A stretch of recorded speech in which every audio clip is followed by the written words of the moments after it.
Bwana, leo tuko hapa na bidada ambaye yeye ni shuhuda wa tukio ambalo limetokea leo hapa Chalinze, kitu ambacho kiukweli kimeshangaza watu wengi sana mara tu baada ya kuonekana kwa mchawi huyu ambaye amedondoka. Inasemekana kwamba amedondoka nyumbani kwao. So leo tunapiga naye story mbili tatu, atuelezee jinsi hali ilivyokuwa. Mambo vipi? Poa. Kabisa, poleni sana kwa matatizo ambayo yamewasibu usiku huu wa leo. Asante. Hebu tuambie hii issue kuwaje leo mpaka hii hali iliwakuta wakati mlikuwa katika harakati gani? Mlikuwa mmelala au mlikuwa mmeshaamka? Tulikuwa tumelala, sisi tunashangaa tu tunasikia makelele huko ndio kutoka kukutana na huyo mchawi. Hivyo si kelele hapo mara ya kwanza kabisa mlizania kwamba ni mchawi au mlijua labda ni majambazi au watoto? Mlisi nini awali kabla ya kugundua kwamba ni mchawi baada ya kutoka nje? Sisi tulijua ni mabomu, majambazi wamevamia, wametuingilia. Kwa hiyo baadaye ya kutoka ndo tukamuona mchawi ndo amedondoka hapa chini. Vitendo kama hivi vimesha kutokea labda hapo awali kabla ya leo, labda kuna vitendo hivi vya uchawi mtaani kweli?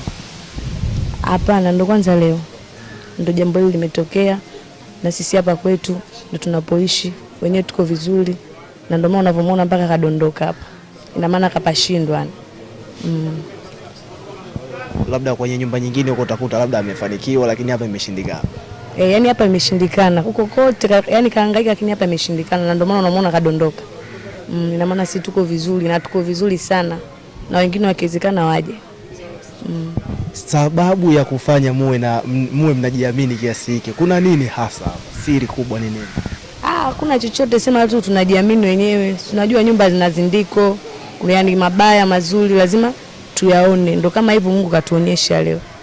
Lakini sio kwamba eti tuko tu labda tunamzuru mtu au vipi, hamna. Mtu mbaya yote anayekuja hapa lazima adondoke. Labda hapa nyumbani unaishi na nani? Si hapa nyumbani tunaishi kifamilia. Mama yetu amefariki, tunaishi na bibi. Bibi naye kama unavyojua hata na mihangaiko huku na kule. Mradi wajukuu zake tule. Tukio hili ambalo limetokea hapa leo labda limewatisha au mmeona tu ni kitu cha kawaida?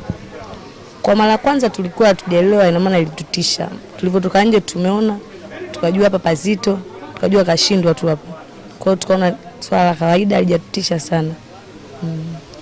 Na kwa kitu hiki ambacho kimetokea leo, labda kuna funzo lolote ambalo mmejifunza, labda yani kuna kipi cha kuzungumza labda kwa watu wengine ambao wanapitia changamoto kama hizi za kulogwa na vitu vingine kama hivi?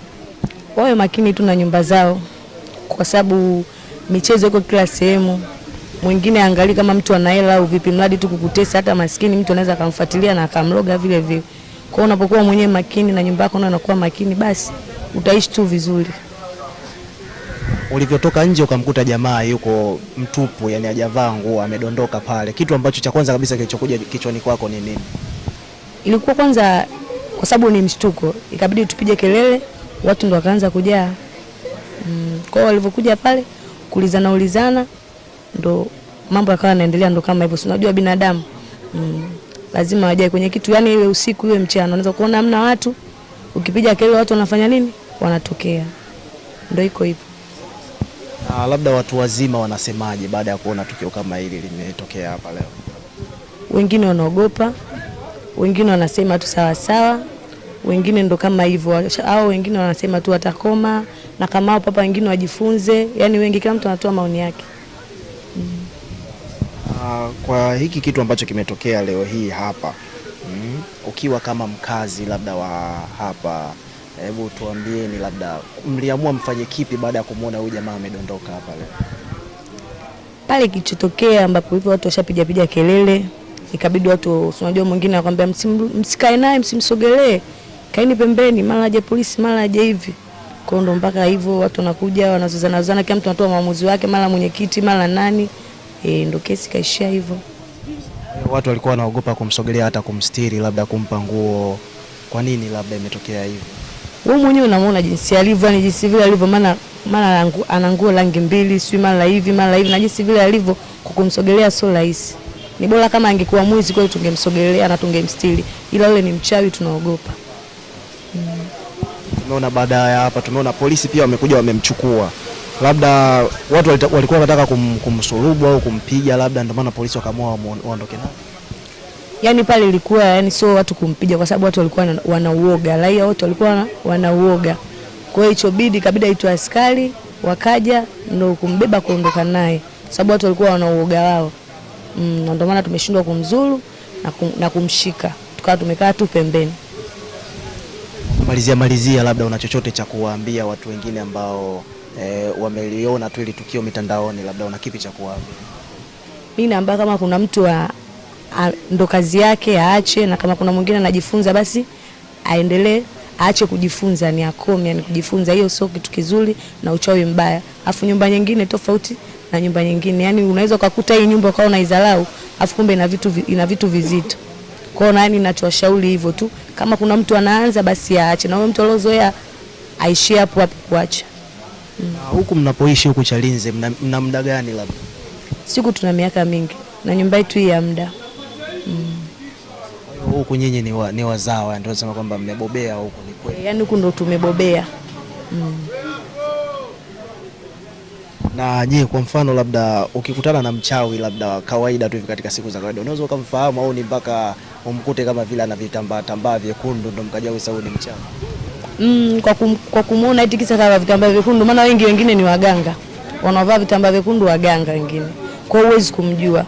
Anapokuja yani kama labda una kitu chako kizito kama hivi kwenye nyumba ndio kumemshindwa ndio unaweza kumuona. Lakini hivi kwa mtaani hivi huwezi kumuona na huwezi kumjua sababu unaweza kusema yule mganga kavaa nguo nyekundu. Kwa kumjua hivi huwezi kumjua rahisi. Na kwa hiki kitu ambacho kimetokea leo labda kwa mfano labda kingemkuta mtu mwingine labda au kingekuwa kwenye nyumba ya jirani, ulikuwa una kipi labda cha kuwaambia kwa sababu nyinyi kwenu mko vizuri? Mimi singemshauri chochote kwa sababu hata kama ningemshauri wote wameamini na wamejifunza. Na ndio maana hata kama mtu mwingine alikuwa ambaye anaanza kufanya mtindo huo atapaogopa kuja hapa kwetu. Majirani zenu hapo wanalizungumziaje hili swala la mchawi kudondoka kwenu? Wao hawana cha kuzungumza, ila tunajua binadamu ili lishatokea bado watasema wanga hawa hivi sio na nini, yani kwa binadamu kuongea kwa kitu cha kawaida. Watu wameshaanza kuwadiscuss huko mtaa. Tuna sisi kama yani watu wazito sio na nini, ila mna yeye mwenyewe tu kafeli mambo yake alikuwa amefanya ndio kafanya mpaka kazalilika. Naam. Na je, huyu jamaa unavyomuona labda kwa sababu wewe ni moja kati ya mashuhuda wa tukio hili. Je, ulivyomuona unamfahamu labda kwa sura, mshawahi kumuona, ni mtu ambaye mnaishi naye huko mtaani au ndo mara yako ya kwanza kabisa kumuona? Kwa kweli siwi hata hatumjui. Yaani katika macho yangu sijai kumuona. Tani kondo mjai kumuona kabisa? Hatujai kumuona sababu wote ambao wanaomwangalia huyu hapa nahisi huyu katoka mkoa mwingine sio hapa. Nasema kwamba ametoka mkoa mwingine, na maana kwamba alikuwa labda anaongea lugha ambayo mlikuwa muifahamu au kuna chochote alikizungumza mkahisi kama vile labda sio wa mkoa huu kabisa? Alikuwa ongei mwenyewe tu, alikuwa anacheza tu kama hivyo alivyokuwa anatikisika basi, lakini kumsikia kuongea. Mtu mgeni kabisa huko kwenu? Mgeni kabisa na hatujai kumuona hapa. Sasa imekuwaje labda unavyohisi wewe labda kama mumfahamu, sasa imekuwaje amekuja kwenu nyinyi kuwachezea usiku mpaka yamemkuta haya mazonge? Si hatujui, maana ya Mungu mengi. Wewe itakuwa labda kapita pa kupita kwake. Kuna sehemu alikuwa anaenda, sema ndo hapa kumezidi madawa na jinsi alivyokuja yeye ndio ikabidi ashindwe.